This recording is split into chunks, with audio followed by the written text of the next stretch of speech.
Hey guys, this is Robert, PropheticSeer.com. Check this out. Asteroid to graze Earth's atmosphere. Did you hear what I just said? To graze Earth's atmosphere. This is CBS News Online. Listen to this. Listen to this, guys. All right, well, take note because the Earth is on a close encounter with an asteroid. Yep, the rock is bigger than an aircraft carrier. It is expected to pass the Earth on Tuesday evening. So they're saying it's about to pass the Earth on Tuesday evening. Now, do you guys saw what happened with BP oil spill and his video about the object passing the Earth? Now, I think there's other objects out there. They haven't even told us about what's going on until just the day that it passes. NASA doesn't tell you guys the truth. Don't believe. They're a government agency, and there's a lot of other stuff going on at NASA. I wouldn't believe a word that they're saying. In fact, listen to what Glenn Beck has to say. Now, we all know Glenn Beck is just out there. Now, he has a lot of interesting things to say, but he's out there for himself. I think he's out there to try to build a monument unto himself in the media. Now, but listen to what he says, because he does have connections because he is in the media. Now, listen to what he has to say here. He's been given some information that I think we should all take note of. I don't care if you hate Glenn Beck, just listen to what he has to say. It coincides with what's going on with this asteroid. He thinks it's probably, world economic collapse, which could be very well on the brink of happening. I've been telling everybody that that's what's about to happen. But maybe they're orchestrating this collapse because of what's coming to the Earth. They know this is about to happen. They know this event's about to take place because they have it all mapped out, the elites of the world. And I'll tell you what, guys, this could be the very scenario that we're thinking of here. Now watch what Glenn Beck has to say here. And by the way, be at the show tonight. We're going to be talking all about this, answering questions, opening the phone lines. God bless you guys. Be safe. I'm going to be cryptic here because I cannot tell you the names of the people involved because I don't have the permission of all of the people involved to tell you this story. But you know me. You know me well enough to know that I'm not talking to, I'm not talking to fringe players. I am talking to people. When I have told you things about TARP, when I've told you things, it is because I have enough contacts with people who are not peripheral players, but players that have been in these rooms as things have happened. Yesterday, I had a conversation with somebody. And I had a conversation with somebody who 2 weeks ago wouldn't have believed me. And this is help me out here, guys. This is an individual who very well connected, knows a lot of people in the financial circles at upper levels, and has people and has a history that you would know, you would recognize, and is in the know, is in the game with the highest levels. Okay. She came to me and she said to me yesterday that after the TV show, and I have been teasing this chart that is being built for tonight's television show that shows in 15 days, not the next 15 days, in any given 15-day period. After some major event, 9/11 happens, a big event, or China, and this is the event that we use, China just says we're not going to buy any more of America's debt. Now, it could be, the event could be, the Congress and the Republicans keep to their promise and do not raise the debt ceiling. That's a big enough event to trigger this. From the day that event happens, it will take about 13 days for the world to change as you know it. And when I say that, I mean everything changes. Global catastrophe, global panic. What I told you 3 years ago, 4 years ago was coming. 3 years ago when it started to happen, and they were talking about TARP. Was that 3 years ago? I think it was. Wasn't it? 2, right? 2 years? Yeah. When that started to happen, I told you we're headed for a mountain, and we're going to crash into the mountain. You've got to prepare. What they're trying to do with TARP was take us down into the trees. Well, they have prepared. Again, the question is, have you? What happens? China says, we're not going to buy any more bonds. The world freaks. And in the few days, the Fed comes in and they say, we're going to raise rates. We're going to raise the yield on bonds. So you can make a lot of money. Everybody buy bonds. Well, what happens?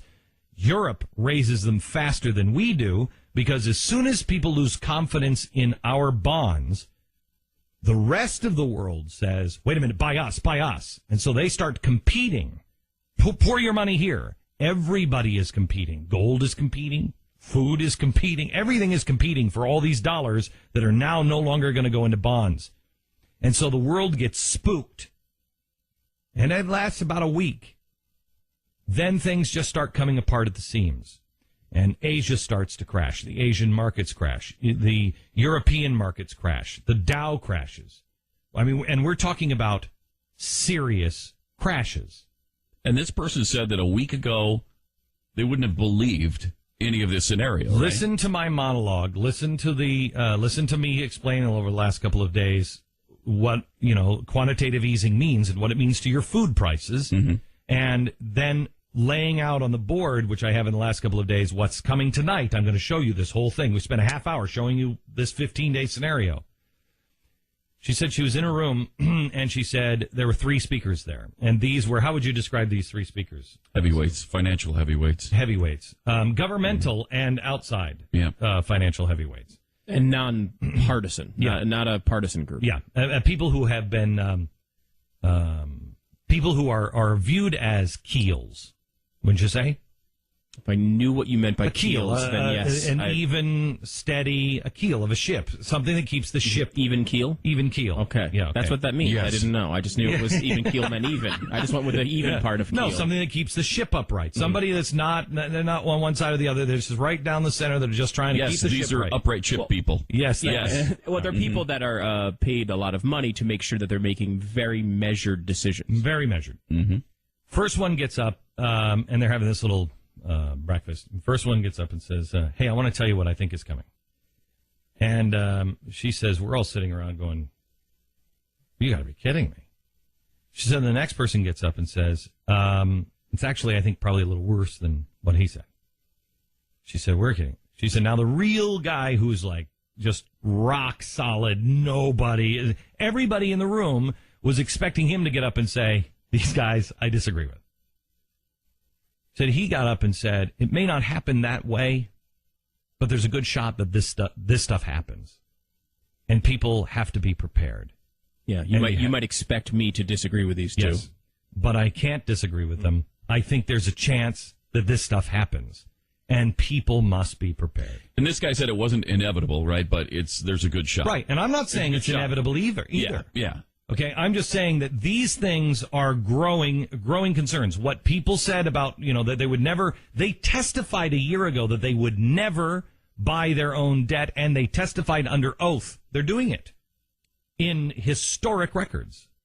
And because these things are possible, this is why you're shining the light on it, not to fearmonger, but to get people. I've always disagreed with the, world-renowned FDR statement, we have nothing to fear but fear itself. I mean, what does that even mean? We have nothing to fear but being unprepared.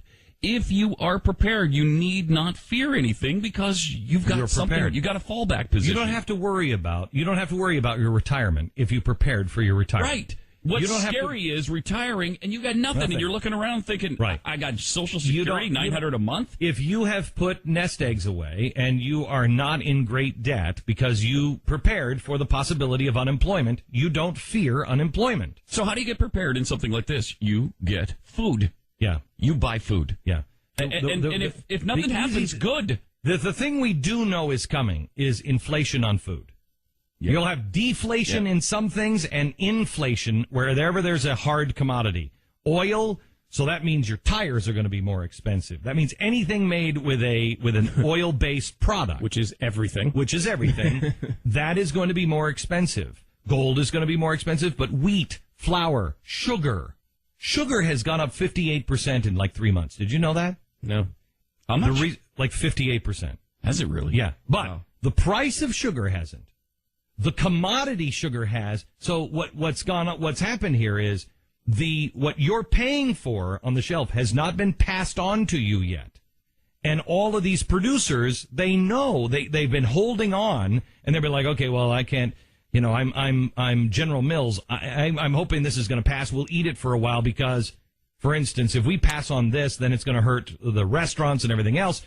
And the restaurants they're going to have to pass it on to their customers. Everybody's been holding on as much as they can because people start to hold on to their money tighter, and then that makes things worse. General Mills just came out and said it's, a 5% increase in cereal? This is before the quantitative easing.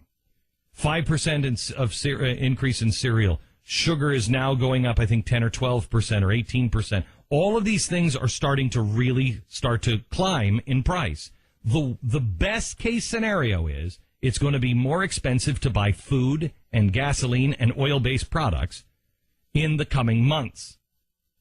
Tonight, I will show you catastrophic collapse and what it means. In 15 days from an event, a 9/11, let's be crazy, and let's say somebody sends packages with bombs all around the world and planes fall out of the sky. That and never happened. I know. Come on. A catastrophic event and how it leads in 15 days to a new world order. This woman said, she came up to me yesterday and said, a week ago, I wouldn't have believed you. But I sat in this meeting, and these guys said that's what's coming. They think there's a possibility that's really coming. She said we all sat there with our mouths open. Now, no one will tell you these things because they believe that, oh, well, it's crazy, and the people are too stupid, they'll panic. No, you won't. You panic when you don't have information. You panic when you can't see what's around the corner. You panic when it's too late to do anything about it. Exactly right.